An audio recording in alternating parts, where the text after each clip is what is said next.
Matthew. Channeled through Suzanne Ward. November 2015. With loving greetings from all souls at this station, this is Matthew.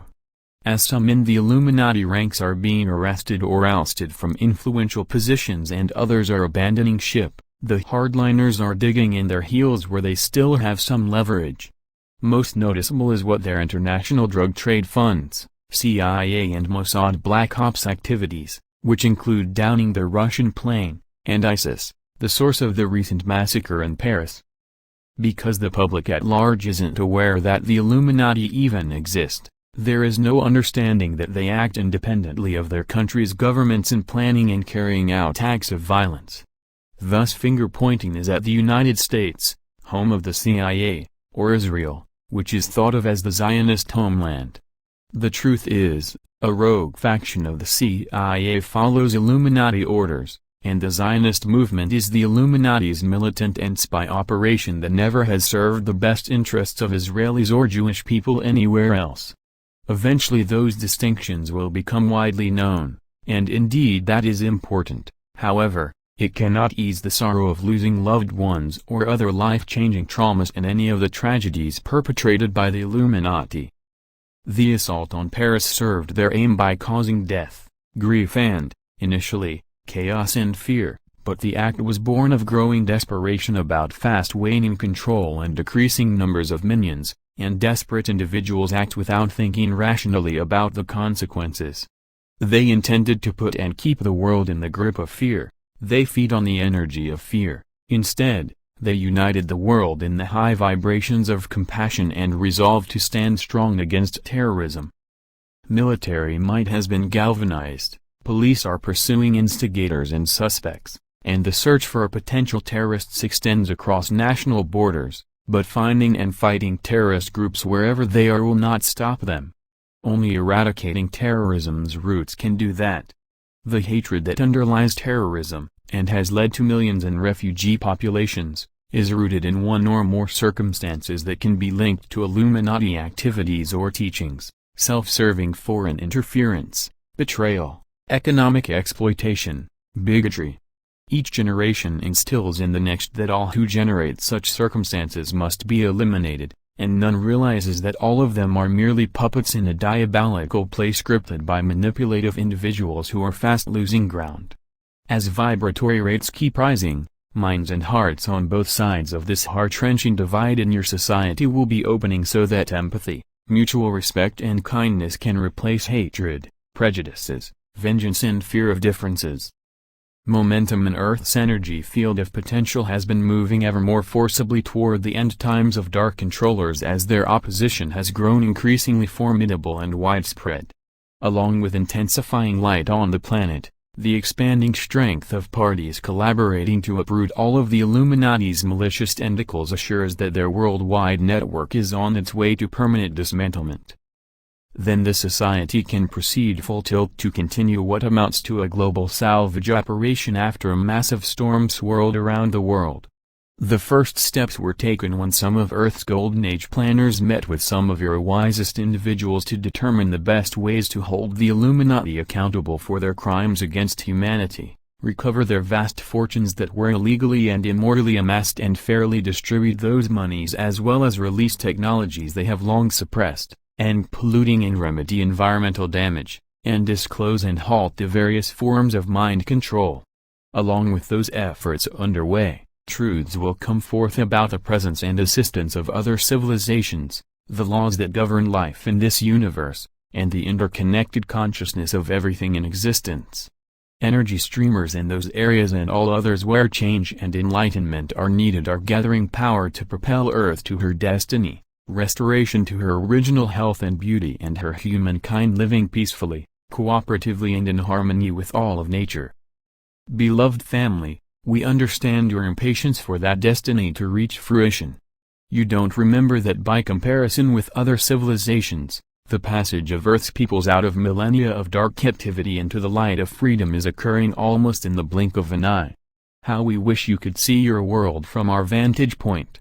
Not only would you marvel at the speed and scope of accomplishments, but you would see how greatly your light is contributing to the progress and upliftment of your society. Now we shall continue answering your insightful questions about the soul. When souls were breathed/birthed/created by the Creator, did it all happen at once, or has it taken place spasmodically over time and is, perhaps, still happening? The ingredient of every soul, which is pure love light energy, came into being with Creator's first expression of itself in what you call the Big Bang. The birth of independent, inviolate, eternal soul selves, which began after that momentous occasion when their ingredient was created, has been happening ever since then in your concept of linear time and, as far as we know, will continue until every soul in the cosmos remembers and returns to its beginnings and Creator. Am I right in thinking that the Creator births us in groups of about 60 souls, about 30 of which become our family soul group? We mostly move through our chosen incarnations playing out different agreed roles within those groups but sharing contracts, occasionally, with souls from other soul groups as the need arises. There is no rigidity about the numbers of souls within any group, or cluster, but indeed souls from one group may share contracts with those in another as the need arises. However, during this era when the entire universe is in acceleration mode and countless souls are taking advantage of the unique opportunity to choose concentrated karmic lessons so they can complete them in one lifetime rather than several or even many lifetimes in a third density world, another form of cooperation is much more prevalent. In addition to experiencing their own chosen lessons, many souls are assisting others with theirs. Heretofore this was usually within the cumulative soul group, which can number in the thousands, but now strong souls are sharing the karmic burdens of weaker souls in any group anywhere in the universe. The purpose of this extraordinary assistance that exemplifies unconditional love is to strengthen weak links within the oneness of all. Does every soul split into a twin soul? It isn't that souls split, and twin souls, or twin flames, are rare. They are the simultaneously co-created first two personages in a root soul's long lineage, and because they are endowed with identical qualities, their feelings for each other are the most intense that any soul can feel for another. Twin souls in a physical civilization are irresistibly attracted to each other, and while the sexual aspect is strong, it is their profound feeling of needing to be together that overwhelms all other considerations. Often this highly emotional attachment leads to serious disagreements and the souls part ways. In a spirit world, the twins are equally attracted to each other but without physicality's smothering love, and however far apart the two may be in the universe, their bond enables joyous telepathic communication and sublime feelings about a shared beginning in pure love. It sounds as if soul contract flexibility means that even if people don't follow their contracts, they still evolve. How is this fair to people who do live according to their contracts? Flexibility doesn't pertain to conscious decisions that are contrary to contract provisions, but to the ways whereby provisions may be experienced. Say, for example, that the choice is to leave this lifetime suddenly at age 25 in a vehicle crash.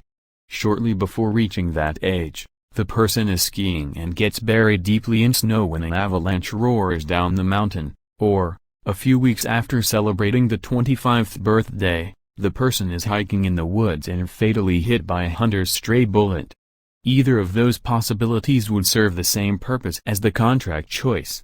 That is a dramatic example, to be sure, but flexibility applies to any provision, perhaps a job, residence location, financial investment or special event, that offers the same karmic lessons and the same growth potential to all souls in the pre-birth agreement.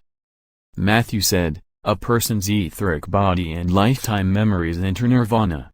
What happens to people with dementia who lost their memory? Dementia creates layers of forgetfulness around a person's memory bank, the repository of all memories throughout the lifetime. After personalized healing in nirvana, where the layers are gently removed, all memory is restored, including the stages of losing it. When a soul in the tiny orb part of nirvana accepts the light, is that what Christians call redemption? No, at least not knowledgeably. Christian teachings about redemption are akin to a person gaining God's forgiveness by repenting for having lived wickedly according to religious concepts of sin and judgment day. A soul that absorbs enough light to embody and start evolution anew is in accordance with universal laws that people steeped in religious dogma most likely don't know exist. I know a child who fits what I've heard about souls born bad. Why would a soul choose this? There is no such thing as a soul born bad. The composition of every soul is pure love light energy. We don't know about that child's circumstances, but we can mention possibilities that could apply to any child who may be thought of as chronically misbehaving. The family's pre-birth agreement may include the child's behavior as opportunities for the parents to learn patience and other parenting skills such as accepting the child's limited capabilities, nurturing his or her abilities and interests, and equitable treatment of siblings. Discomfort due to an undiagnosed physical condition could underlie a child's rebelliousness, so could adverse reactions to chemicals in food, water or medications, and toxicity in vaccines may have produced symptoms similar to autism. If there is ongoing tension in the home, a child could be responding to the low vibrations emitted in that kind of atmosphere. A discarnate entity that doesn't realize its physical life ended could have attached itself to a child during a period of severe physical, mental or emotional stress. If so, an experienced energy worker can help the entity understand its status and help it move on to a spirit world. If there is no pet in the home, let us offer this suggestion: let the child choose a companion animal and discuss at the appropriate age level the child's responsibilities in caring for it. It is immensely heartening that many in your world, including in the medical establishment, are seeing the significant benefits of a close human-animal relationship for people of all ages. This is a significant step in a society's advancement. If souls who are stillborn or die as infants chose that in their contracts, can they remember doing it or anything at all about other lives? In the case of stillborn infants, souls leave the bodies with full knowledge that this is in accordance with the family's pre-birth agreements, which are designed for the experiencing needs of all participants. As babies who die in infancy grow older in nirvana, and they age there much more quickly than your calendar years pass, they remember their choices and purpose, to provide soul growth opportunities to others in the pre-birth agreements. And, like all others in spirit worlds, they become consciously aware of soul-level knowledge to the extent it was remembered or experienced in all other lifetimes. Our message about lost souls evoked the following questions. Is a lost soul still an inseparable part of God? It is as long as it remains in the basest part of a spirit world in this universe. If it is deemed by Creator to be permanently light-resistant, or lost and only Creator can decide that, the soul's energy is reabsorbed into Creator's cosmic essence, where it had its beginnings. Do a lost root soul's progeny know what happened to them? No. The instant their life force is withdrawn, they lose the ability to know anything whatsoever. However, that their energy and the root soul's energy were reabsorbed by Creator is within cosmic consciousness, therefore within the mass consciousness of this universe. And when the progeny re-emerge from Creator's essence and regain their memory fields, knowledge of what happened to them is available. When people in lost root souls' lineage are redeemed, where will they start over? How will they explain to others what happened to them? They won't need to explain anything to anyone. When their lives abruptly ended, family and friends who believe in an afterlife assume that's where those souls are. And so they will be. They will regain conscious awareness and all memories in their civilization's spirit realm. Of course we shall happily answer other questions you may have about the soul, and we hope that the information in this and prior messages has shown the infinite importance of each and every soul and the inseparability of all in the oneness of all. Dear brothers and sisters, as you continue your earth journey, know that light beings throughout this universe honor your steadfastness in the light and embrace you with unconditional love.